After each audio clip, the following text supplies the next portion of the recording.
Monsieur, bonsoir et bienvenue à tous. Bienvenue à cette émission spéciale campagne électorale sur Equinox Télévision. Cette émission spéciale campagne électorale est une sorte de tribune qui est donnée aux candidats au scrutin du 9 février prochain de présenter leurs projets dans les différentes circonscriptions électorales dans lesquelles ils sollicitent les suffrages des électeurs. Pour cette nouvelle livraison, nous marquons un stop à Vouri-Est, dans le littoral, représenté à la dernière législature par 2 députés RDPC, un député SDF et un député MRC. Quel est le bilan de ces députés? Pourquoi sollicitent-ils à nouveau nos suffrages? Et pour ceux qui aspirent à ces sièges, que proposent-ils? Que comptent-ils faire pour apporter des solutions ou contribuer à apporter des solutions aux problèmes des populations de leur localité? Et sur les grandes questions nationales, quelle est leur vision? Ces questions et bien d'autres constitueront dans la toile de fond de cette émission spéciale campagne électorale sur Equinox Télévision qui reçoit ce mardi Moulou Hassana, épouse de Fouting. Bonsoir. Bonsoir. Merci infiniment d'être venu sur ce plateau. Merci beaucoup. Vous êtes candidate PCRN à Vouri-Est et tête de liste de cette formation politique pour le double scrutin du 9 février prochain. Absolument. Voilà, merci donc d'être venu sur ce plateau. Docteur Anaba Cyril, bonsoir. Bonsoir. Valérie. Merci.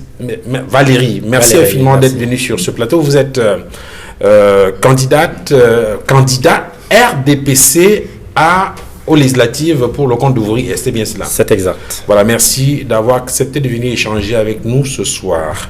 Maître Moustapha Ngwana, bonsoir. Bonsoir, bonsoir Duval. Heureux d'inaugurer votre émission pour le compte de Vouri-Est, naturellement. Bien évidemment.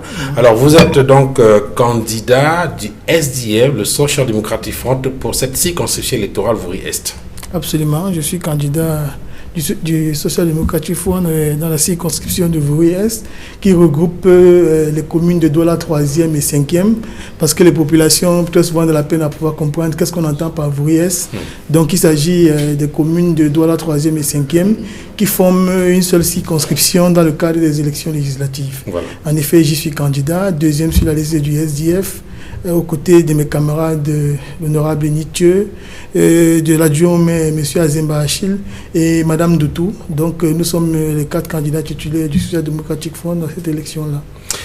Merci d'être venu. Je commence avec vous, Mme Fouting.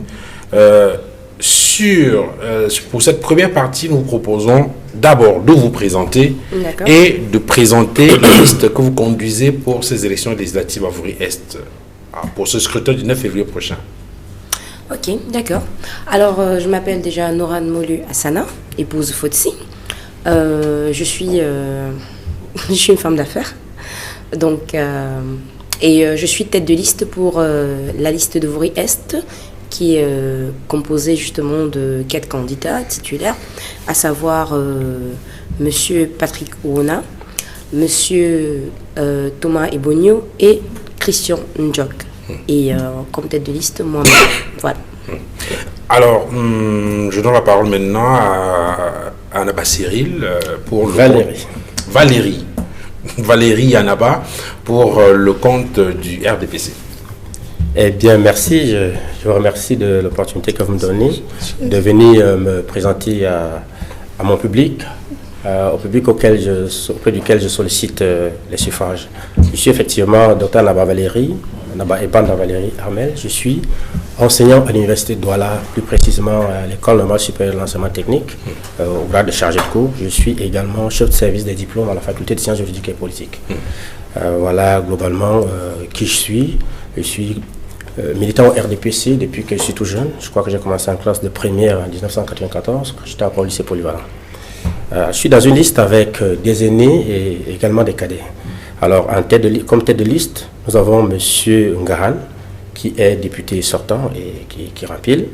Nous avons, il est un homme d'affaires bien connu de notre public, forcément notre auditoire, suivi de Mme Pokossi Ndombe-Élise, qui est également députée sortante.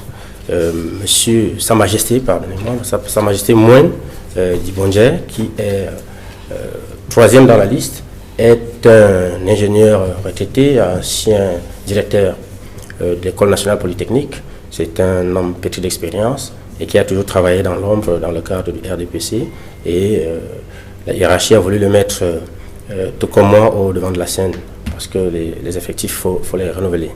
Et moi-même, je n'ai jamais travaillé en front office. Je pense que dans la dynamique de renouvellement des effectifs, notre parti a mis en scène 3 anciens et 5 jeunes. Donc moi comme titulaire et 4 suppléants qui sont tout aussi jeunes. Vous voyez au RDPC, ça se renouvelle. Merci. Alors, Maître Moustapha Ngwana, pour le SDF. Oui, je suis Moustapha Ngwana. Je suis Moustapha Ngwana, juriste de formation. Je suis avocat au barreau du Cameroun. Je suis également depuis 12 ans conseiller agréé en propriété intellectuelle auprès de l'Organisation africaine de la propriété intellectuelle. Je suis naturellement, puisque je me présente, mari et père. Je suis conseiller juridique, je suis conseiller municipal dans la commune de Douala 5e. Je suis également conseiller juridique national du Social Democratic Front. Donc, je suis à mon second mandat au comité exécutif national, après avoir également fait 2 mandats comme conseiller juridique de la commune de Douala 5e. Donc, je suis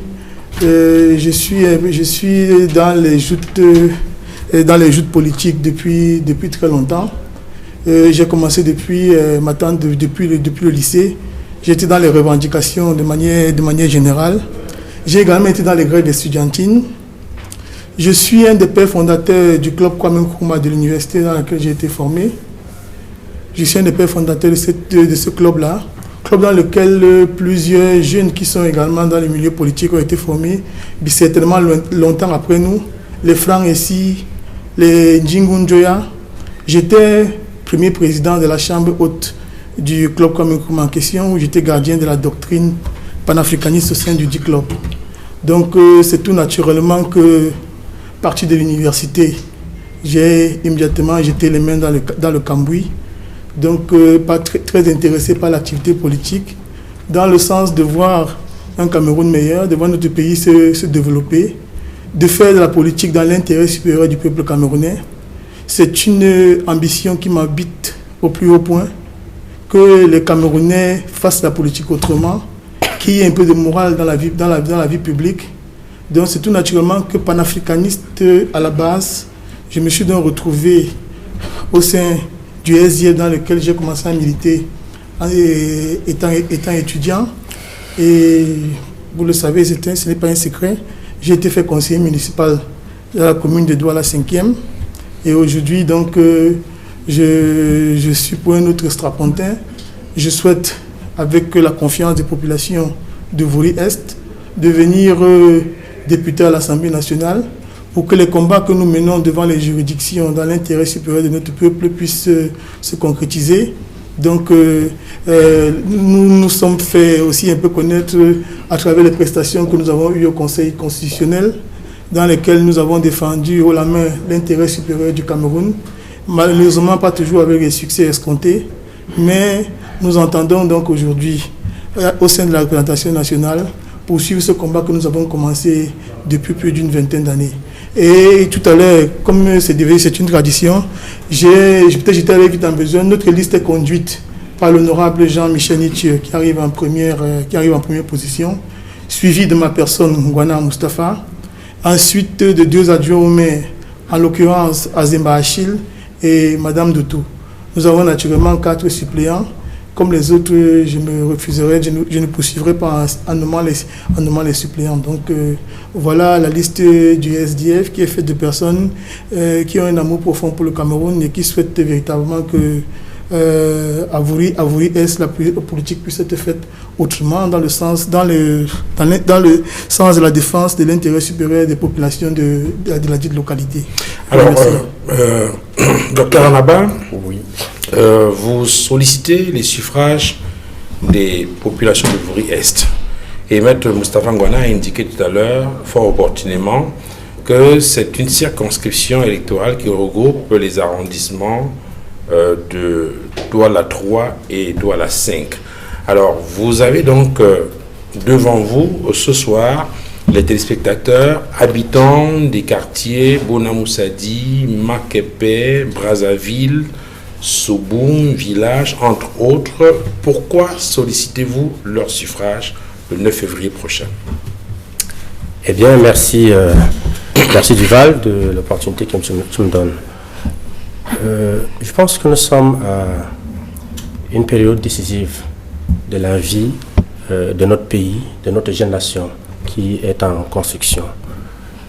Mon engagement politique date de ma tendre enfance parce que à l'internat déjà, nous vivions avec la culture d'écouter les journaux pendant le repas et généralement c'était sur des thématiques d'un certain niveau.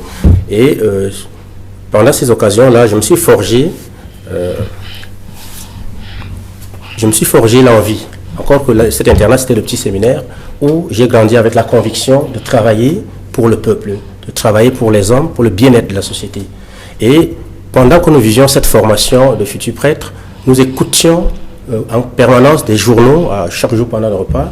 On nous lisait des journaux, on écoutait le journal à la radio. Et du coup, on nous préparait à être des hommes complets, des esprits sains dans des corps sains.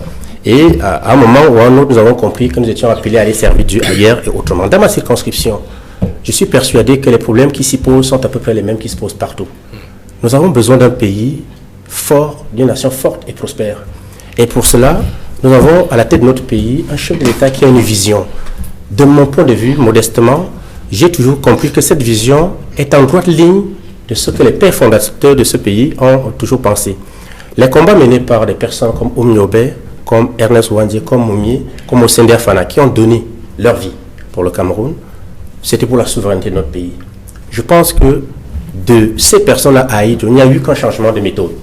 Mais le combat est resté le même. Et je suis persuadé, avec tout ce qui est en train de se passer, soit 50 ans après les indépendances, 60 ans, nous avons le sentiment que notre chef de l'État est en train de nous mener vers une direction de souveraineté réelle. Parce que nous n'avons pas le sentiment que ces contrats qui nous tenaient dans le sous-développement, nous n'avons pas le sentiment qu'ils sont en train de se renouveler comme on voit qu'ils se renouvellent ailleurs. Voilà mon intime conviction, mon intime engagement. Et c'est pour ça que je dis, à titre personnel, je dis aux concitoyens de Douala 3 et de Douala 5, nous sommes un pays en construction, on ne peut pas se construire les mains liées. Et la seule personne qui voit le chemin qui nous amène vers la souveraineté, vers la liberté, c'est le chef de l'État. Et c'est pour ça qu'en tant que député, si je suis porté à cette fonction, il s'agit de donner les moyens au chef de l'État d'avoir des institutions qui lui permettent de nous amener jusqu'au bout. Voilà la mission que je voudrais me donner, voilà l'ambition que je me donne et voilà l'appel que je lance aux populations de Douala 3. Je vous remercie. Alors, Nourane Hassana, quelle est votre vision? Je veux dire, pourquoi vous sollicitez aujourd'hui les suffrages des populations de Douala 3 et Douala 5? Ok, alors c'est plutôt très facile à dire. Mais avant toute chose, je voudrais dire que je suis plutôt impressionnée par le parcours des deux personnes ici sur le plateau, que ce soit du RDPC ou du SDF. On est impressionné de voir leur bagage, leur connaissance, leur savoir-faire, et constater que sur le terrain, le bilan soit aussi mauvais. Je commence par là.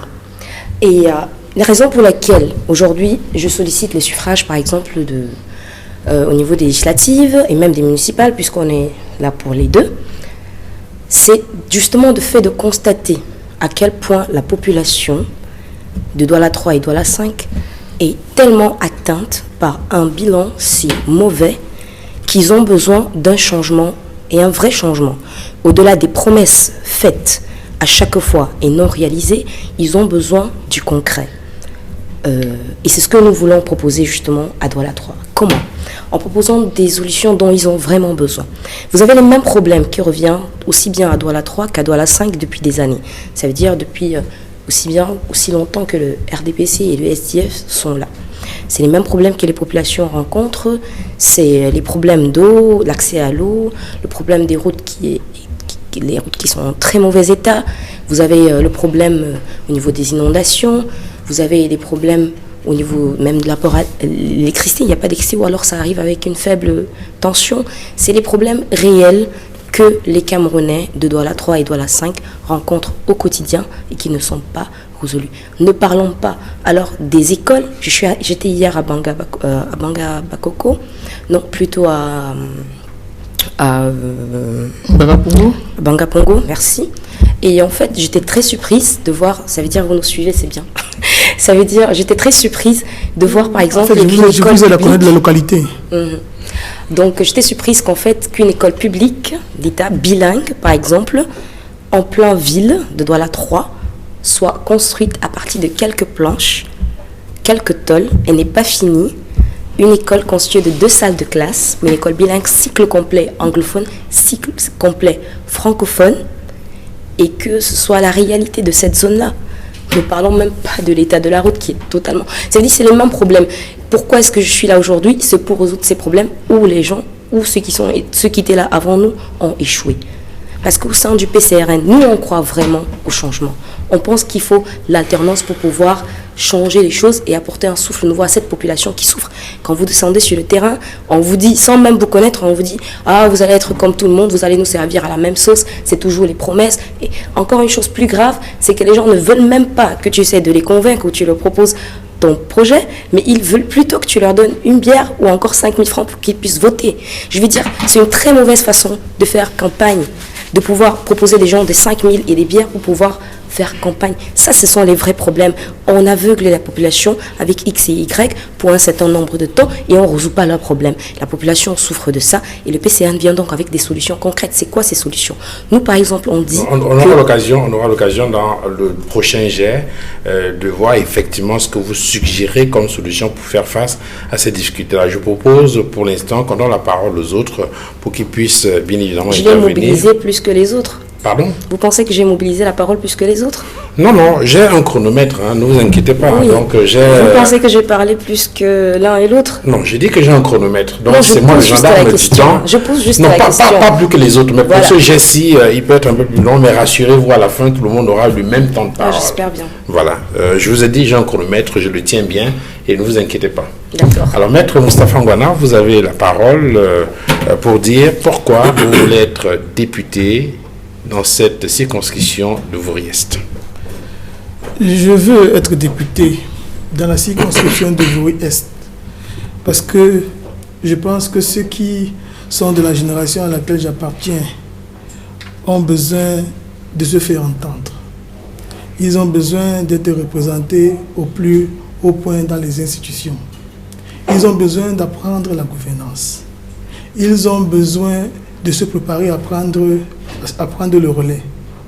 Mais nous voulons, il ne s'agit pas d'une ambition uniquement personnelle, mais il s'agit également de pouvoir faire la politique autrement, de pouvoir apporter des solutions aux problèmes que connaissent les populations.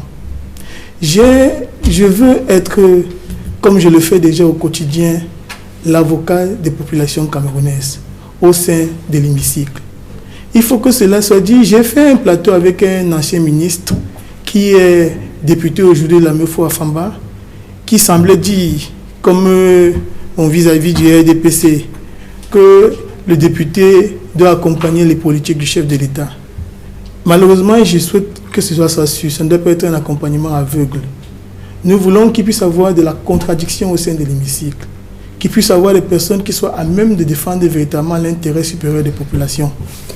Et je pense que nous avons commencé, c'est un combat que nous avons commencé déjà depuis l'université et que nous avons poursuivi dans la vie de tous les jours au point jusqu'à devenir conseiller municipal. Nous voulons aujourd'hui que la voix porte plus haut et qu'elle puisse porter plus haut dans l'intérêt, c'est-à-dire qu'elle puisse porter plus haut mais sur le plan national. L'autre pays fait face à des crises multiformes. Crises pour lesquelles il faut apporter des solutions parce qu'elles affectent l'intégralité du territoire national. Nous étions certes, le RDF était certes représenté à l'hémicycle, je n'y étais pas, mais nous avons soulevé au plus haut point les questions liées à la résolution de la crise anglophone. C'est un cheval de bataille qui nous tient particulièrement à cœur, nous, au sein du SDF, parce que nous estimons qu'il faudrait que nous ayons l'habilitation populaire pour poursuivre cette démarche. Toutes les régions du Cameroun sont aujourd'hui affectées par la crise anglophone parce que l'essentiel des ressources de la République sont cristallisées dans la résolution de cette crise. Nous pensons qu'il s'agit pour nous, en étant à l'hémicycle, de mener davantage le combat, de porter plus haut les stockades, en espérant également que le renouvellement de la classe politique au sein de l'hémicycle fera entrer des personnes neuves, avec des idées nouvelles, qui auront plus le sens de l'intérêt général, qui aimeront plus le Cameroun plutôt que leurs petites personnes. Parce qu'on ne va pas, je ne pense pas qu'il faille considérer le président de la République comme a essayé de le faire mon vis-à-vis avec qui j'étais à l'université, M. Anaba, comme étant un dieu qui est seul à avoir la vision. Parce que la vision qui est celle qui est menée aujourd'hui, malheureusement, nous mène droit dans un mur. Il faut donc absolument qu'il y ait du sang neuf. Et ce sang neuf-là va permettre à la nation camerounaise de pouvoir véritablement respirer. Des solutions doivent être apportées. Il y a également des questions liées à la salubrité. Nous allons porter, pendant que nous y serons, pendant que nous serons à l'hémicycle, un projet de loi sur la salubrité publique. Parce qu'il faudrait que de manière participative, parce que c'est également ça, nous portons une proposition de loi, je voulais dire, sur la salubrité publique. C'est également une question qui nous porte à cœur. Parce que vous savez, aujourd'hui, il y a par exemple le choléra qui est à nos portes.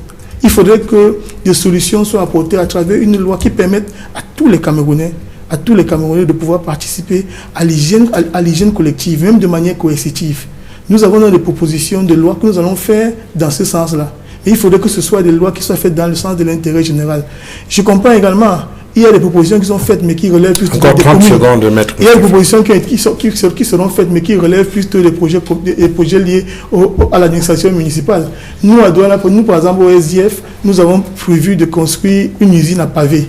Parce que nous, à travers le pavement de nos différentes rues, nous allons résoudre un bon nombre de problèmes que connaissent les populations. Les problèmes d'eau potable et autres, c'est des problèmes également qui sont actés dans notre projet communal, puisqu'il s'agit bien d'une élection couplée.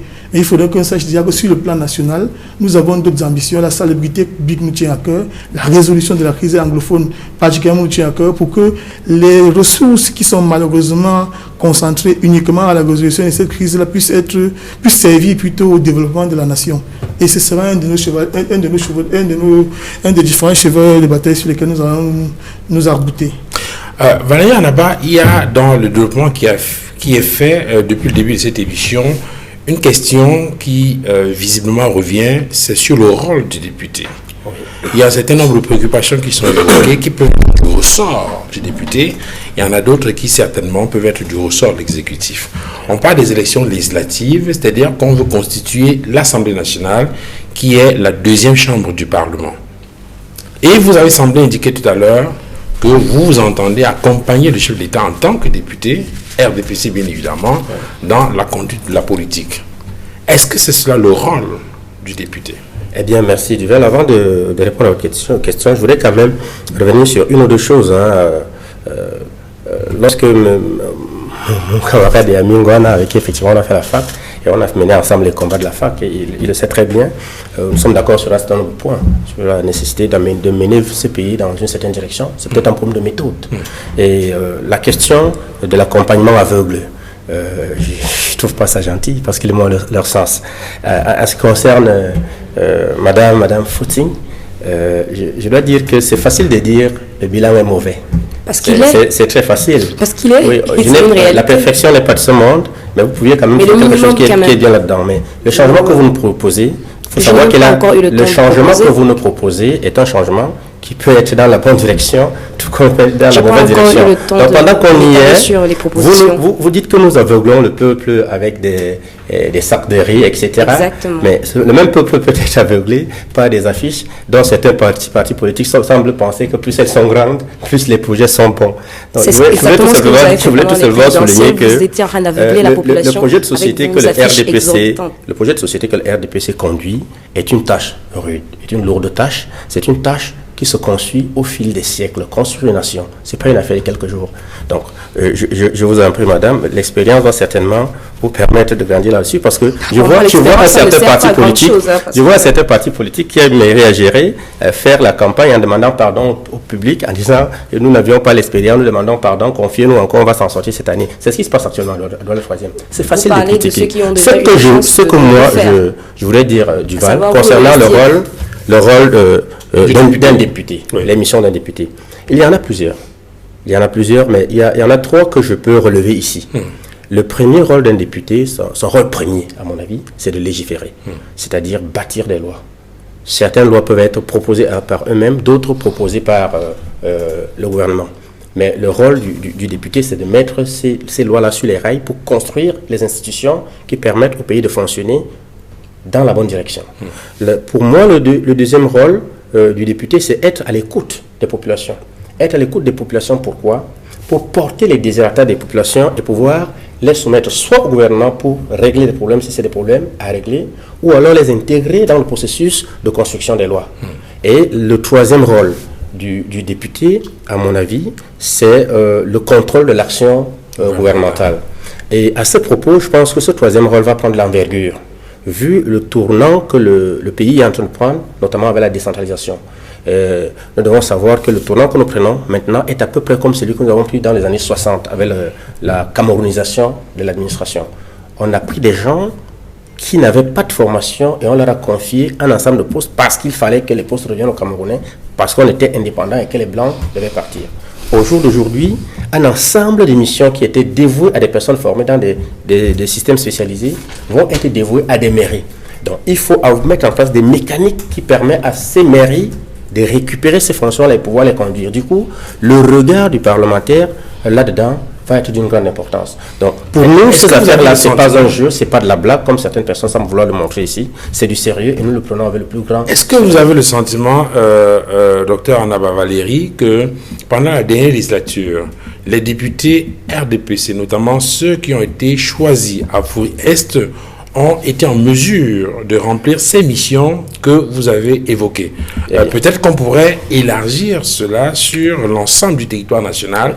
Est-ce que vous pensez que les députés RDPC ont été à la hauteur de cette mission? Eh bien, concernant le processus de construction des lois, je pense que au regard de l'ensemble des lois qui ont été votées au Parlement au cours de ces dernières années, on ne peut pas dire qu'ils se sont reposés, non pas passer le temps à se reposer. Il faut être de mauvaise foi pour dire ça. Et ces lois-là sont là, vous pouvez les évaluer pour juger de leur qualité, au lieu de dire que tout est mauvais. La deuxième chose, c'est que pour l'écoute des populations, il faut quand même savoir que des processus qui ont été mis en place, comme le plan d'urgence triennal, ont contribué, ont permis, ont donné l'opportunité aux parlementaires de véhiculer auprès du gouvernement des projets qui étaient prioritaires pour les populations. Regardez seulement dans la ville de Douala, combien de projets de trains ont été réalisés au cours de ces dernières années. Comparer le nombre d'inondations par an, il y a 10 ans et il y a maintenant. Si on a un peu d'objectivité, on comprendra bien que le problème a été en partie résorbé. Allez voir qu'est-ce que les députés de Vouri 3 ont fait sur ces processus-là. Je vous laisse le faire, vous allez comprendre. Mais, plutôt que de venir rester là, dire tout est mauvais, mais renseignez-vous un peu. Alors maintenant, sur la question du contrôle de l'action gouvernementale, vous avez encore 45 secondes. Alors, pour ce qui est du contrôle de l'action... Est-ce que les députés ont été suffisamment pertinents? Non, pour ce qui est de l'action gouvernementale, mais ces débats parlementaires passent à la télé. Mais on voit comment les députés du RDPC se tripent avec les membres du gouvernement. Mais je ne sais pas si nous regardons les mêmes émissions télé, rien que ça. Et allez voir les rapports qui en sortent, mais qui va les lire, ces rapports-là? En tout cas, ce n'est pas mes amis qui sont avec moi sur ce plateau. Voilà, moi j'ai dit, regardons là où il y a du sérieux. Nous sommes de la même génération, mais ne tenons pas le même langage que nos anciens tiennent sur les plateaux de télé. Voilà. Alors, Noran Moulu, vous avez écouté le docteur Anaba, et puis bien évidemment, bien avant le docteur Anaba, Maître Moustapha Ngwana, vous dites que vous apportez une autre façon de comprendre et de lire les problèmes des populations. Avant cela, vous semblez ne pas être d'accord avec le bilan qui est présenté ici. Vous estimez que ce bilan n'est pas satisfaisant. Absolument. Et c'est d'ailleurs la raison pour laquelle vous sollicitez les suffrages des populations pour inverser la tendance. C'est bien cela? Oui, exactement. Le bilan n'est pas bon parce que c'est bien beau de s'asseoir et de dire qu'on a beaucoup travaillé au Parlement, on ne chôme pas et tout. Mais la réalité, c'est quoi? Est-ce que il suffit de rester au niveau du Parlement, voter des lois et faire des décisions et où en réalité la population est en train de souffrir? Non. Ce que la population, le sentiment de la population renvoie l'état des choses. Ça veut dire si la population estime qu'il y a eu un travail et que le travail était satisfaisant, la population va le faire, elle va le dire. Ça c'est clair. Si la population dit que c'est mauvais, ça veut dire que c'est mauvais. Il ne faut pas se voiler la face. On est là, on est supposé être du côté du peuple. C'est d'abord ça. Nous allons sortir du caricatural. On est supposé être du côté du peuple et non pas du côté de là où ça nous arrange. Non. Et nous, on est là pour être du côté du peuple. Je ne veux pas savoir ce qui a été fait ou ce qui a été dit. Comme vous dites qu'on n'a pas le temps de lire. Je n'ai pas besoin de le lire. J'ai besoin juste de comprendre ce que ma population me dit.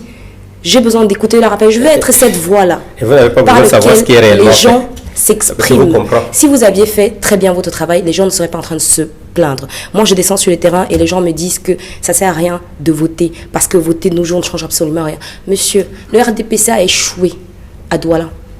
L'opposition a gagné largement et grandement à Douala. Ça veut dire que quelque part, vous n'avez plus une place sollicitée. Le RDPC n'a plus sa place. Qu'est-ce qu'elle a gagné l'opposition? Et c'est même l'opposition a gagné. L'opposition a gagné. Le RDPC n'a pas gagné au niveau de Douala. On parle du même sujet. On parle du bien, du même sujet. Ça veut dire quelque part, la population est mécontente. Et nous, on se place du côté de la population, c'est ce que je vous disais tantôt. Moi, je pensais qu'on était sur le rôle moi, je veux parler de ce que nous autres, au niveau... le rôle d'un député, c'est proposer des lois. Malheureusement, il faut être réaliste. Aucun député de l'opposition, je ne pense pas que c'est le SDF ici à côté de moi qui peut dire le contraire, n'a pu faire passer une loi du côté de l'opposition. C'est vrai que c'est un rôle du député, mais peut-être ça changera si nous on est en haut, si on est au niveau de l'Assemblée, mais pour l'instant c'est pas le cas. Donc je ne vais pas trop m'attarder dessus. Cependant, nous avons quand même des lois que nous avons décidées, en fait, qu'on pense qu'il faudrait proposer quand même si elles ne sont pas entendues, on va le faire en ce qui concerne par exemple le foncier, en ce qui concerne la santé, en ce qui concerne l'éducation scolaire. On a beaucoup de propositions. Maintenant, le contrôle de l'action gouvernementale, je pense que c'est là où nous, on va mieux vraiment s'exprimer au niveau du PCRN. Pourquoi ?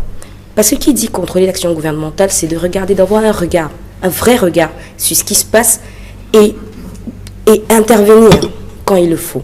Moi, je parle avec des exemples concrets parce que je fais le terrain, peut-être vous ne le faites pas, mais quand je suis descendue sur le terrain, j'étais au quartier Oyak par exemple, sur le papier, il est écrit, par exemple, qu'ils ont reçu 2 forages. La population ne connaît aucun forage. Le chef du quartier d'Oyak ne reconnaît pas.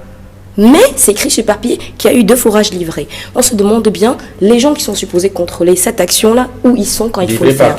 Vous avez également des routes qui sont supposées, qui étaient supposées être... Je m'adresse à ce qui doit être... Oui, c'était le SDF. C'était le SDF. Puisque c'est le SDF qui a Douala 3 actuellement. Puisque c'est le SDF qui a... Avant ça, c'était vous. Non, c'était le RDPC. Ça a été livré par le SDF, effectivement. Oui, vous êtes tous les deux... Tout le monde sait que le SDF est à Douala 3 depuis 7 ans. Donc, voilà. Maintenant, en ce qui concerne, par exemple, les routes.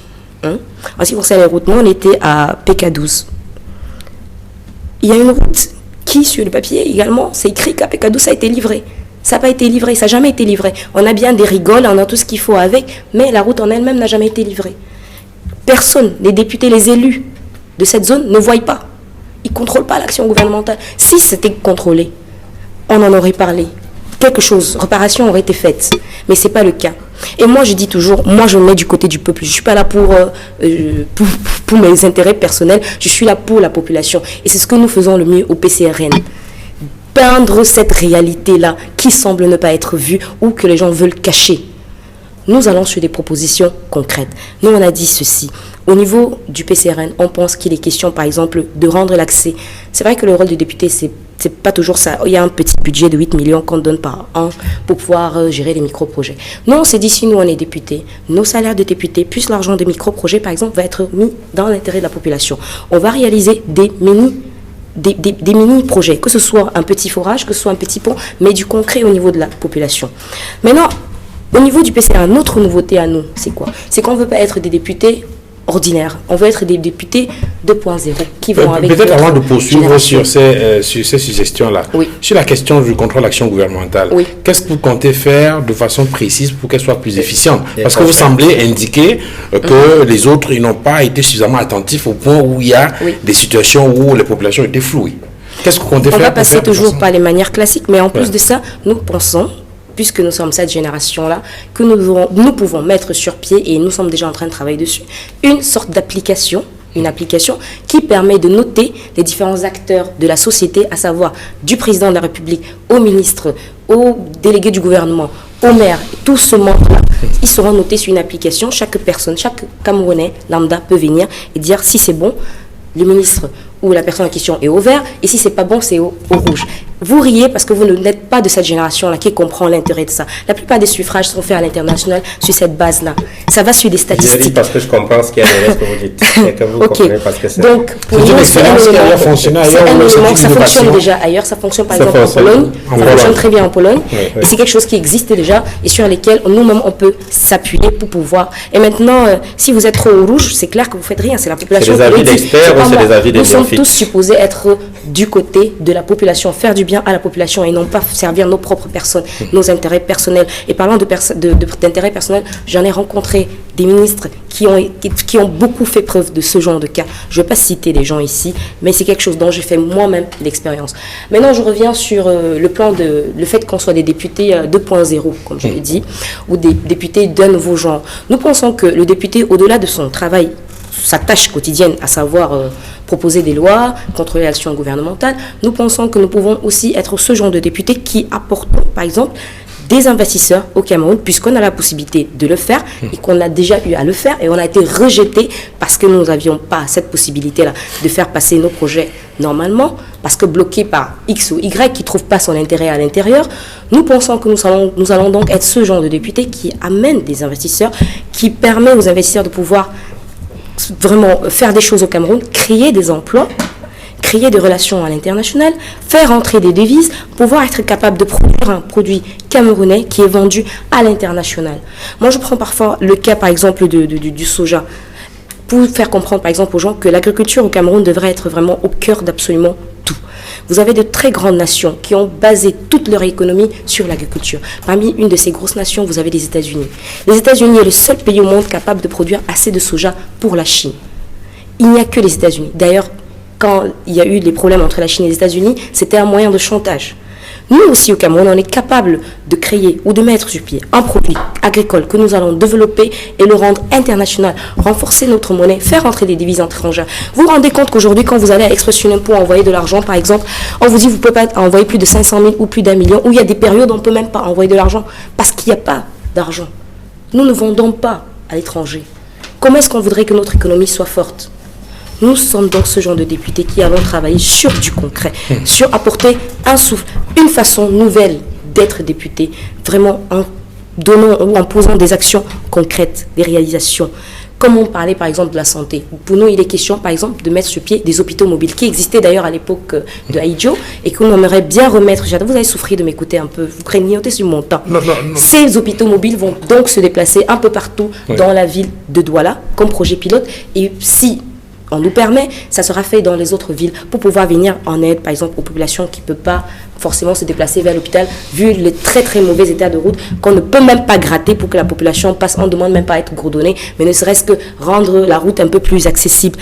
Nous avons des projets au niveau, par exemple, des foster house, qui vont être des centres où les jeunes, où les vieux, où les femmes vont recevoir de l'aide, que ce soit l'aide psychologique, puisque les gens ne savent même pas ce que c'est qu'avoir une aide psychologique. C'est quoi? C'est d'aller voir un médecin qui est capable de traiter tes mal profonds, ton mal profond, la délinquance scolaire, la délinquance juvénile, les femmes battues, tous ces problèmes réels des Camerounais qui ne trouvent pas de solution. Parfois, il s'agit juste de voir un psychologue et pouvoir traiter ces problèmes-là. Alors, vous allez certainement poursuivre tout à l'heure dans les suggestions, les propositions que vous faites, parce que on parle du rôle de député, et bien évidemment, vous indiquez qu'à travers des propositions de loi que vous allez initier au Parlement, vous allez apporter des innovations qui vont permettre effectivement de faire face à ces difficultés-là. Vous avez, dans votre premier jet, évoqué les questions de l'agriculture, de santé et bien sûr... la création d'emplois pour le chômage. Voilà. Alors, vous allez poursuivre tout à l'heure, le temps peut-être d'avoir l'avis de Maître Moustapha Anguana sur cette question. On parlait tout à l'heure donc du rôle du député et on sait très bien, et on l'a indiqué sur ce plateau, le SDF a été au Parlement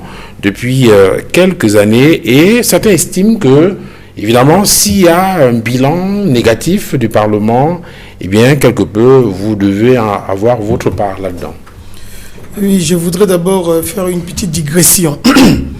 En indiquant déjà qu'il faut que cela soit su, parce qu'il ne faut pas que nous soyons fleurs bleues sur le plateau. Le maire ne construit pas des routes. Le maire fait le reprofilage des routes en terre. On parlait de forage, il faut que je l'explique. Le maire fait le reprofilage des routes en terre. Expliquez-nous pour les forages. Oui.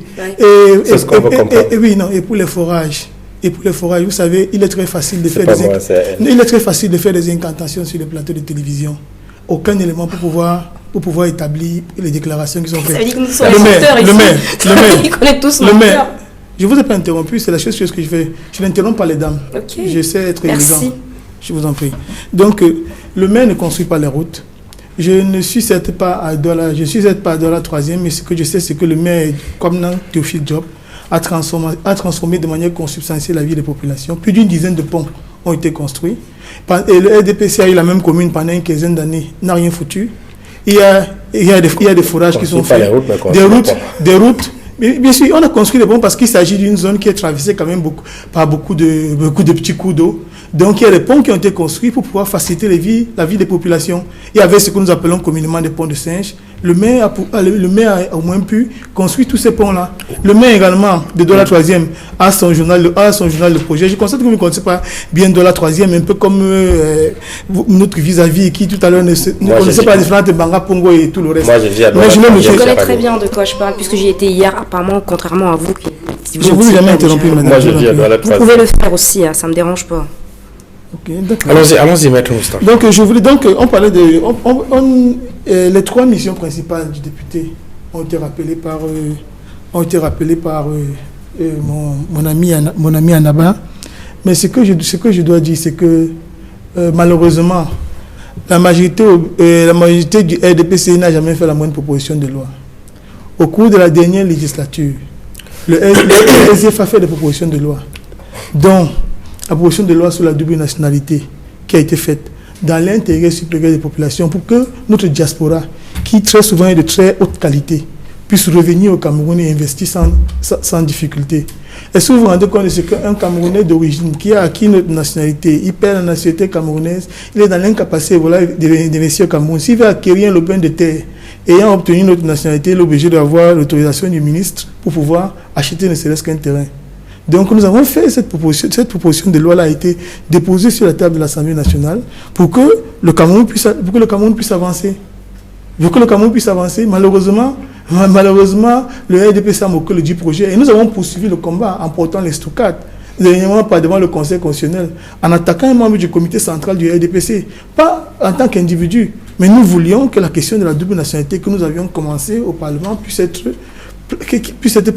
discuté sur la place publique et particulièrement par la nation tout entière. Nous avons également fait une proposition de loi qui visait à la révalorisation salariale des Camerounais en proposant un salaire minimum interprofessionnel de croissance qui devait permettre d'indexer le développement, indexer la rémunération des Camerounais en se fondant sur l'inflation et également sur la croissance de notre économie. Ça, c'est les propositions concrètes qui ont été faites.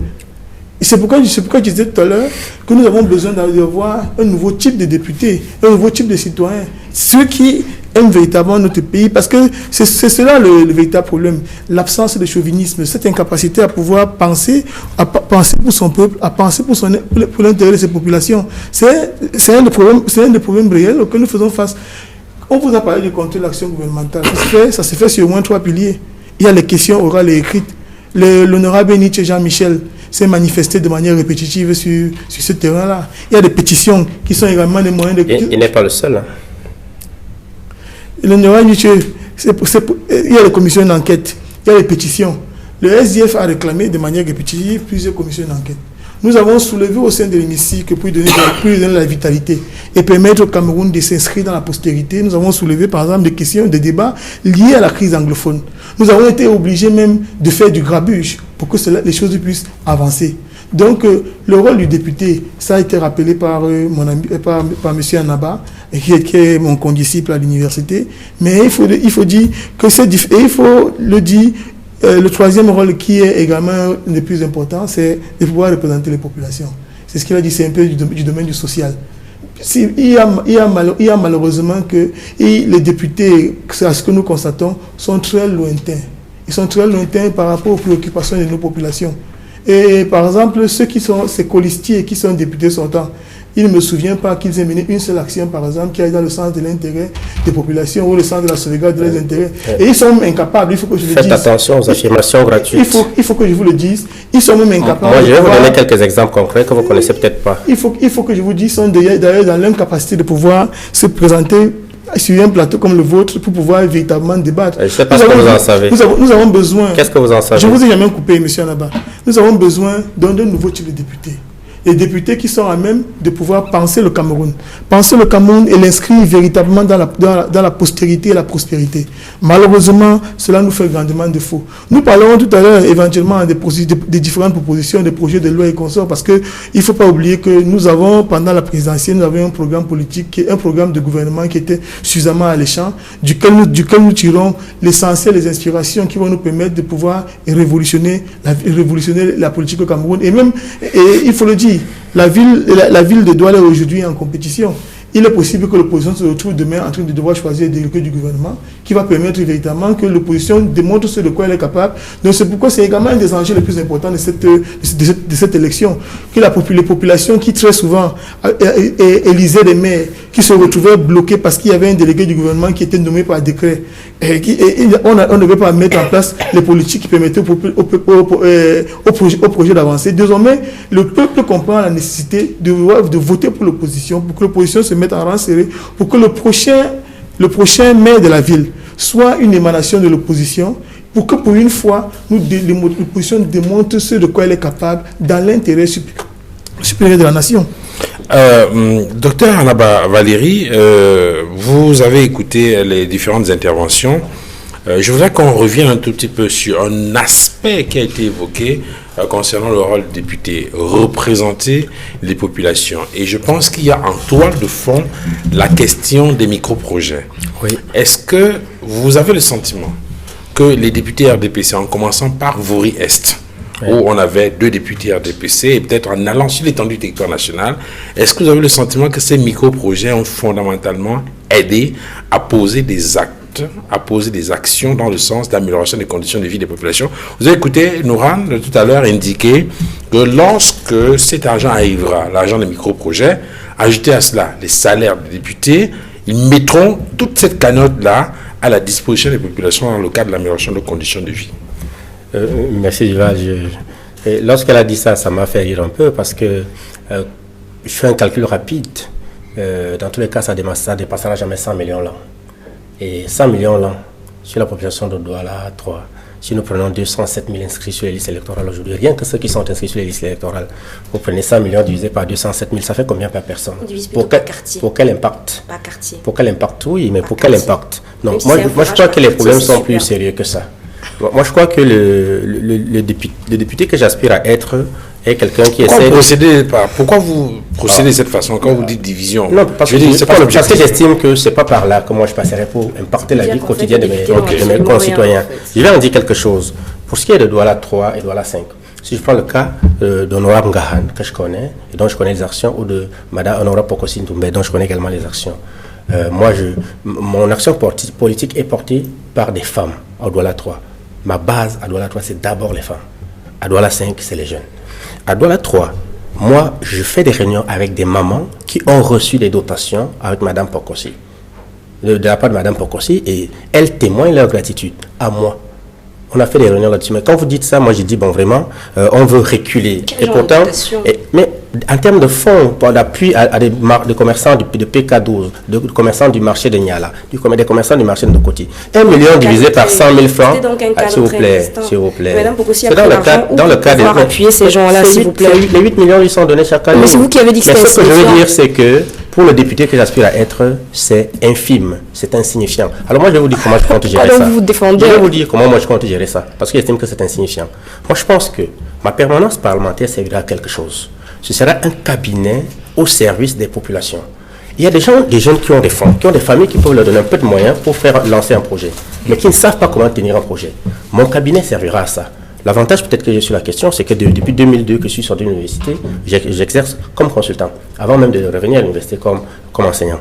À ce titre, j'ai de la matière à donner gracieusement à mes concitoyens. Les 8 millions qu'on me donnera serviront à faire démarrer ce cabinet-là, parce que je recruterai là-dedans 4 jeunes qui travailleront en permanence avec un salaire permanent. Ça fait 4 emplois dans des familles qui seront nourries.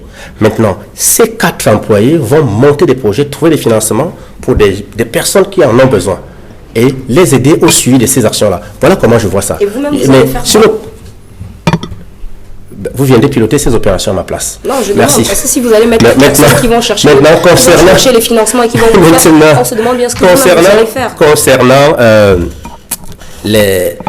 certains aspects que mes amis ont évoqués ici, je pense qu'il y a quand même des combats que nous partageons.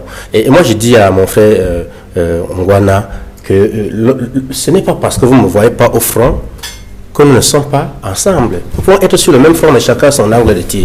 Moi, je dis, en matière de revalorisation des salaires, est-ce que c'est l'État du Cameroun, est-ce que c'est le gouvernement camerounais qui a décidé de diminuer les salaires des fonctionnaires? Non. Mais sauf si vous n'étiez pas là. Ça a été une instruction du Fonds monétaire international, d'ailleurs, que le gouvernement en place, dans lequel le gouvernement en place avait refusé d'entrer. Quelle année?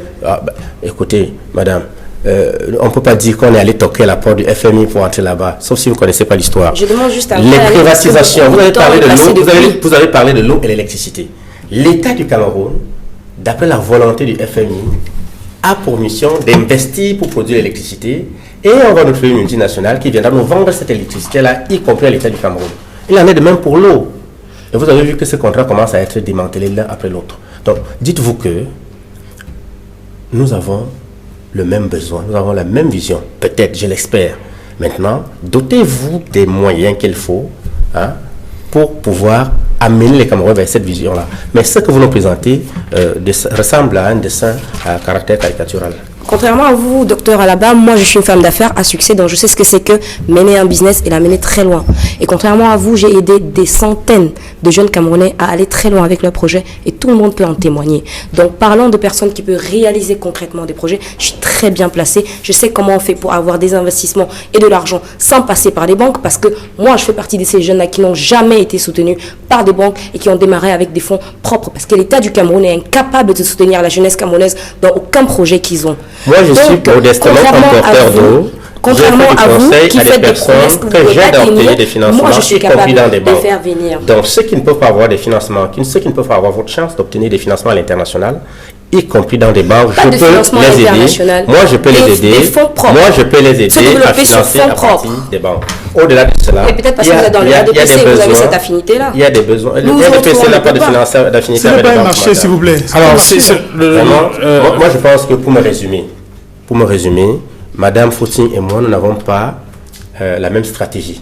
J'espère que nous avons les mêmes objectifs, mais j'ai le sentiment qu'elle a besoin de maturer un peu sa stratégie. Merci. Alors, nous accusez encore les jeunes d'être vraiment... Alors, sur cette question, peut-être répondre rapidement sur les institutions de cette méthode-là et continuer sur le devant que vous avez fait tout à l'heure. Oui. Parce que il semble que justement, il y a cette question de l'employabilité. Oui. Très souvent, lorsqu'on écoute les députés, en tout cas, lorsque ces députés vont vers les jeunes, les problèmes qu'ils posent très souvent, c'est des questions d'emploi. Absolument. Et vous dites que vous avez votre petite idée là-dessus. Oui. Il s'agit de faire comment concrètement? Parce qu'il y a justement la question des financements. Les gens se disent, non, on veut bien monter un truc, mais on n'a pas d'argent. Comment on fait? Alors, nous pensons d'abord que nous pouvons, dans les foster house dont je parlais tout à l'heure, nous allons faire des formations rapides. On a choisi principalement 2 secteurs, à savoir l'agriculture et les TIC. Parce que c'est des secteurs encore très porteurs, qui ont beaucoup de potentiel, qui peuvent être amenés très très loin. En ce qui concerne l'agriculture, je prends le cas d'espèces par exemple, nous pensons que nous allons former des jeunes sur peut-être 2 ou 3 produits. Vous voyez, pas une multitude de produits, 2-3 produits, et nous allons voir dans quelle mesure nous allons les aider à avoir des terres. Et quand on parle des terres, ce n'est pas des petites parcelles, plutôt de grosses parcelles, et on va les mettre donc au travail.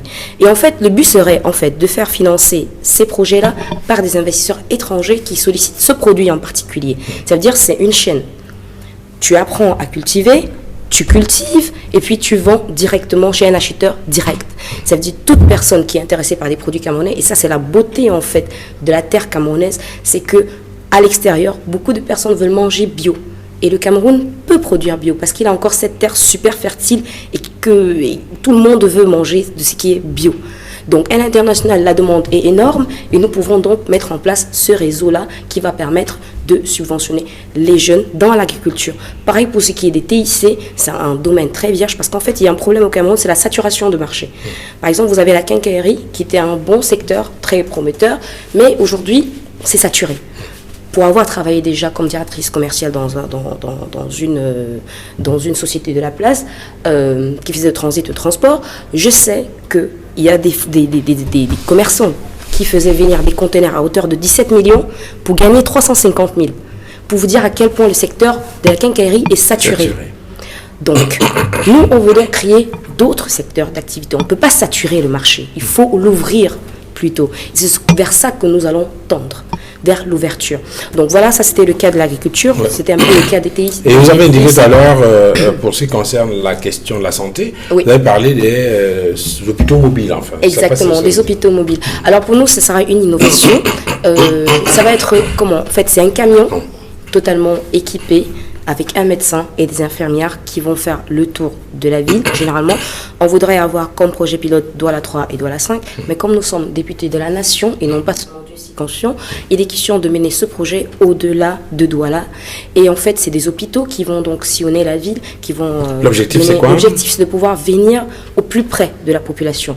Vous avez des personnes âgées ou des personnes très malades qui ne peuvent pas toujours se déplacer. Vous savez que, par exemple, aujourd'hui, au Cameroun, pour faire déplacer une ambulance, c'est 80 000 francs CFA. C'est exorbitant. C'est même pas à la portée du Camerounais moyen. Donc, pour nous, ces hôpitaux mobiles vont être plus proches et ils vont donc prodiguer ces premiers soins-là, que ce soit les vaccins d'enfants, les suivis au quotidien et tout ça là. Vous avez des personnes âgées qui ont peut-être des injections qu'ils doivent prendre tous les jours, il n'y a personne pour le faire, ou alors se déplacer, c'est fatigant.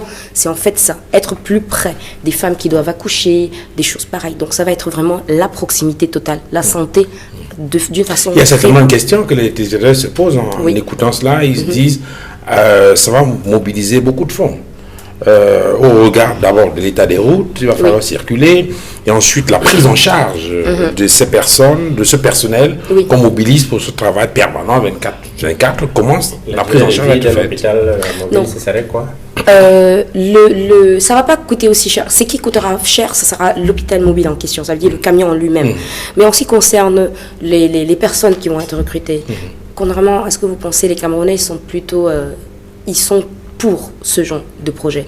Du moment où tu crées de l'emploi, les gens sont prêts à le faire. Et ça ne sera pas des emplois à plein temps.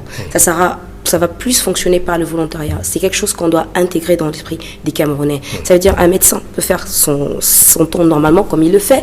Et maintenant, il réserve peut-être 3 ou 4 heures par jour où il se déplace dans cet hôpital. Maintenant, en ce qui concerne les infirmières, ça va être à peu près la même chose. Non, en réalité, ça ne coûtera pas autant que ça. Et d'autant plus qu'on a beaucoup de médecins au chômage qui cherchent un emploi et qui ne trouvent pas.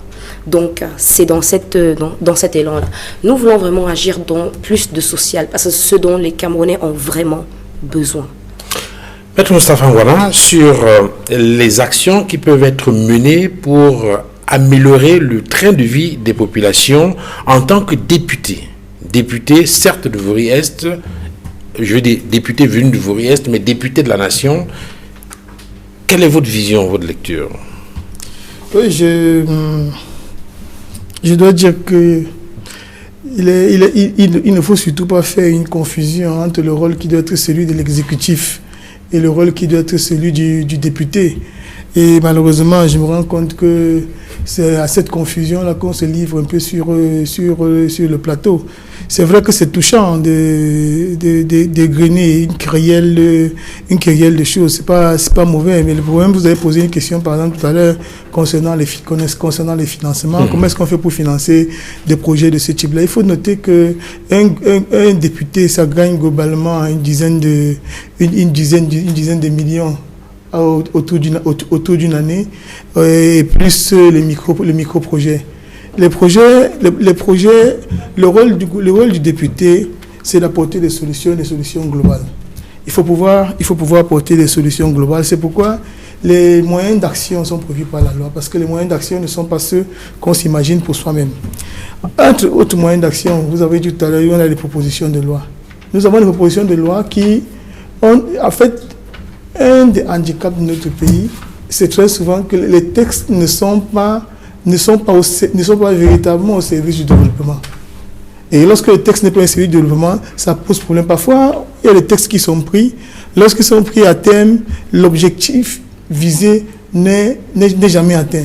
Nous voulons être de ces députés-là qui sont suffisamment éclairés, qui ont une certaine maîtrise de la loi pour pouvoir comprendre les projets de loi qui émanent du gouvernement, comme malheureusement la tradition législative camerounaise veut que ce soit les projets de loi très souvent qui sont pris en compte, que nous puissions le moment venu appeler s'il le faut l'opinion nationale à témoin, parce que nous avons les outils nécessaires pour pouvoir faire des analyses pointues qui aillent dans le sens de la sauvegarde des intérêts de nos populations. En réalité, le député au Cameroun aujourd'hui est un peu comme une espèce de caisse de résonance. Tout ce qui vient de l'exécutif passe comme une lettre à la poste, très souvent parce que ceux qui y sont ne sont pas toujours outillés. Au départ, ils y viennent avec beaucoup de rêves et ils se rendent compte que la réalité est tout autre. Nous avons, comme je vous l'ai dit, nous avons commencé par la précédente législature des propositions de loi sur la double nationalité. Cette proposition de loi sera forcément remise sur la table. Parce que le Cameroun a besoin de l'effort de tous ses enfants pour pouvoir véritablement se développer. Et nous avons malheureusement les Camerounais de haute facture qui ont de l'argent se trouvent en grand nombre à l'extérieur et qui ont même de l'expertise. Il faut créer des conditions pour qu'ils puissent revenir. Nous avions dans le projet de loi que nous... Il y a à ce sujet, je crois, parmi les recommandations qui ont été faites au terme du grand dialogue national, une suggestion, une recommandation justement dans le sens de créer une plateforme qui permettrait aux Camerounais de la diaspora de participer à un certain nombre d'activités dans le sens d'apporter leur contribution à la marche de l'État. Je crois qu'on a d'ailleurs parlé de quelques sièges qu'on pourrait accorder à ces députés. Absolument. Si vous avez lu le programme de l'honorable aussi, son programme politique prévoyait effectivement qu'il y ait des sièges de députés qui soient par exemple donnés à la diaspora. Donc c'est des projets que nous voulons, c'est des réflexions que nous voulons poursuivre au sein de l'hémicycle, parce que de notre point de vue, c'est un exceptionnel gâchis que de ne pas pouvoir compter sur les Camerounais qui ont de l'expertise et très souvent des moyens pour pouvoir développer notre pays. Donc on a besoin de mettre des conditions pour que ces Camerounais-là puissent revenir, pour que le pays puisse avancer.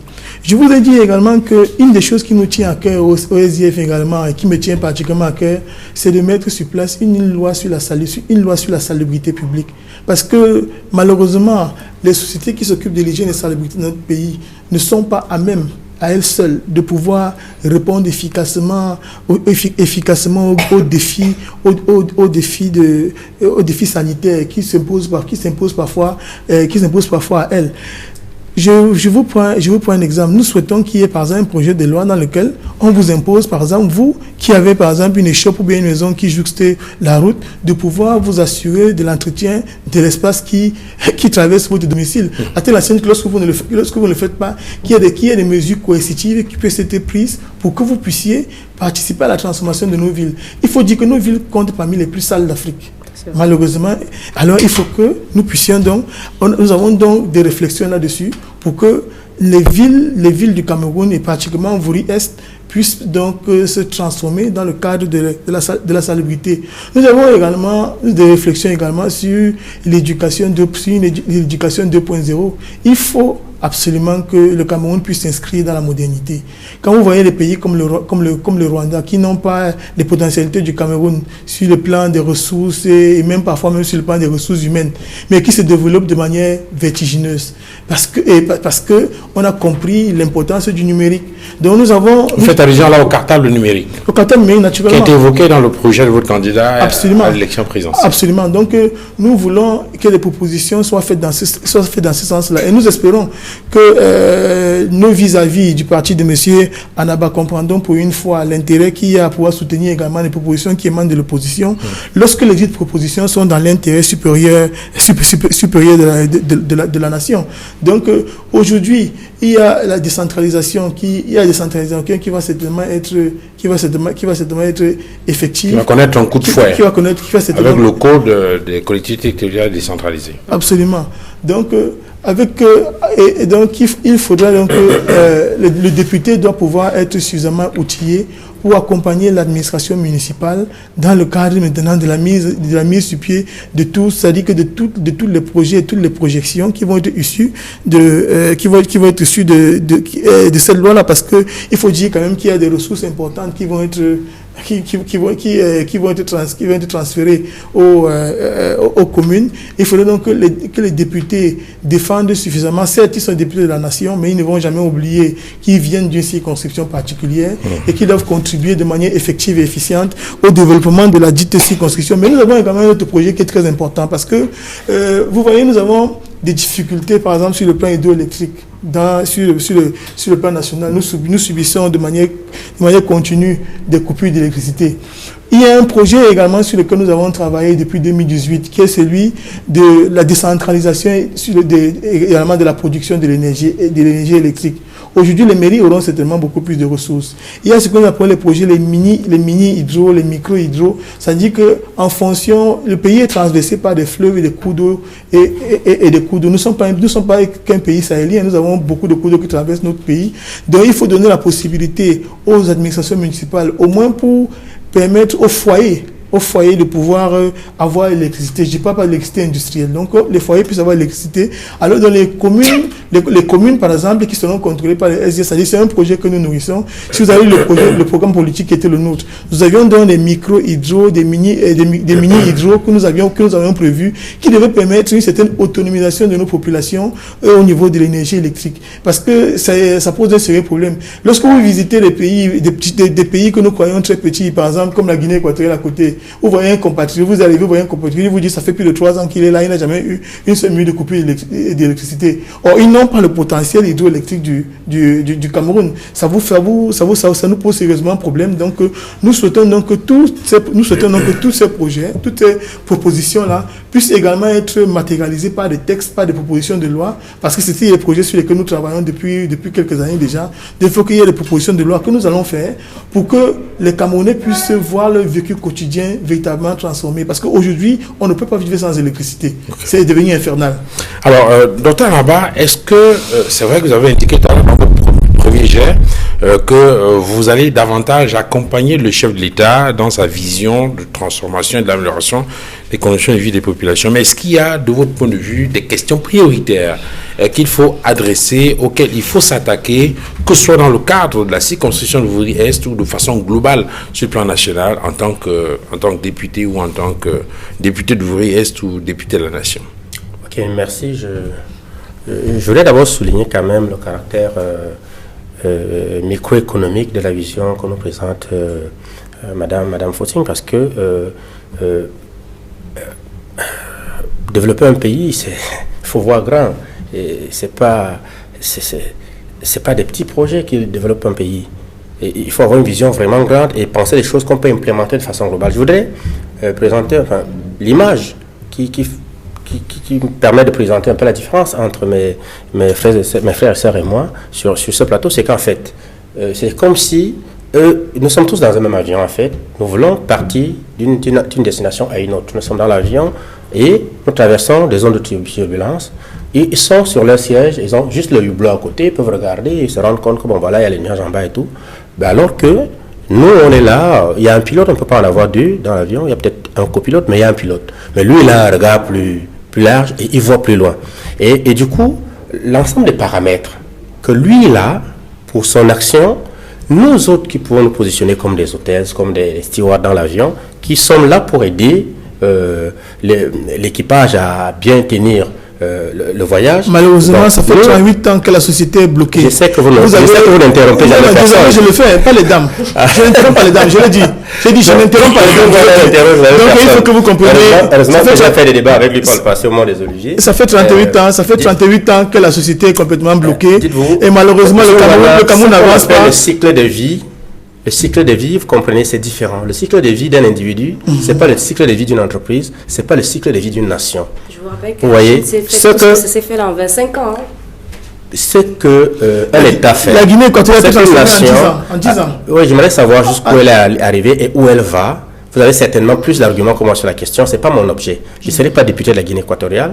Je souhaite être député de la nation camerounaise. À ce propos, j'ai dit, c'est pas en achetant des voitures qui ont une durée de vie officielle de 5 ans, le temps d'amortissement comptable c'est 5 ans, qu'on va développer le Cameroun. Mais franchement, ce type de projet, je ne vois pas. En fait, ce que je pense, c'est des projets macroéconomiques, c'est une vision véritablement globale. Si vous nous disiez comment tout cela peut s'enchevêtrer pour résoudre le problème global du Cameroun, je comprendrais. Mais dessiner tel que vous dessinez là, c'est vraiment une caricature. Maintenant, concernant mes priorités, vu la parole développée, mais je voudrais qu'on se comprenne bien, docteur Anaba.